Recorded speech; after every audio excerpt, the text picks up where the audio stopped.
The initiative is part of the SHE-EO Sleepout, a global movement for positive social change. This year, the focus is on women. They got a glimpse of life on the streets for the homeless, sleeping outdoors on a cold night. While it's not an accurate reflection of the hardships, it's hoped the experience will inspire empathy for those in need and serve to influence policy direction. Around fires, they discussed issues that women face, like violence against women and children, crisis and teen pregnancies, illegal late abortions, and women recognition in the boardroom. They were encouraged to take a stand and make a difference instead of just relying on men to protect women's rights. Deputy Minister Manana is the best example of that. It's very nice to have men speak out on behalf of women.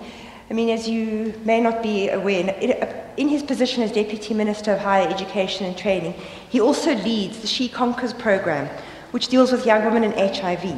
Plus, he also drives the Department of Higher Education's development of a policy framework on addressing gender-based violence on campus. What does it say when men who are driving those initiatives commit violence?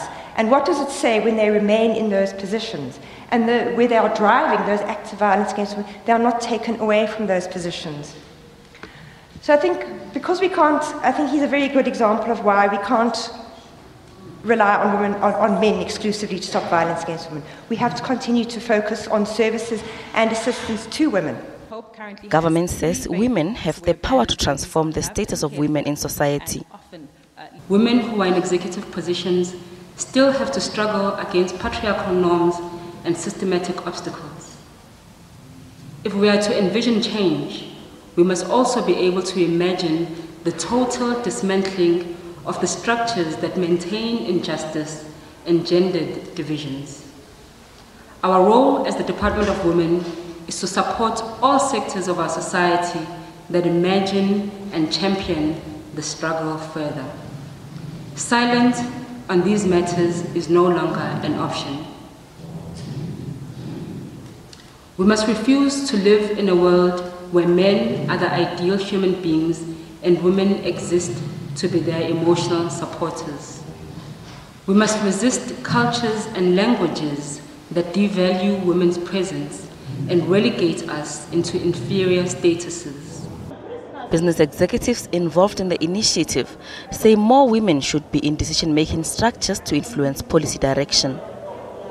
If we look at the numbers or the statistics, what it's telling us is there is progress, but I mean, it's definitely not where we'd like it to be. It's actually still at an unacceptably low level.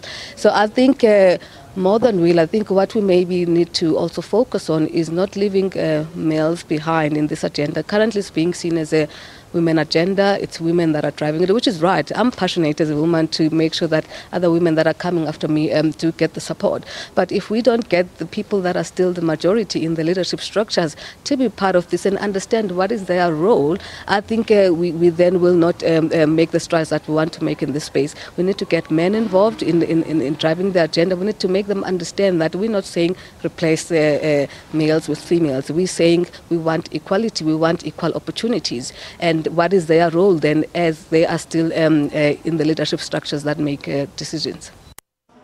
Young people are also roped in to be part of the initiative. It's hoped with the exposure they will feel what it's like to be less fortunate and be inclined to helping others. It's really important, and it's actually a privilege to have had those women marching that day, because it just shows us that we can actually stand up for what we believe in, and we can fight for what we believe in, and we can show all the other women that women do have rights just as men do. Women have been silenced. They don't stand for themselves, they don't stand for their rights. And that's the biggest challenge, that if you feel like you don't like something, you should say it. And I feel like, that's the biggest challenge, and women should speak up for themselves. People can't just push women aside, that we also have an opinion and we also can fight for our rights and help this world more than other people can. The initiative this year is raising funds for Door of Hope, a Johannesburg-based center that cares for abandoned babies. Gloria Safakomosi, SABC News, Johannesburg.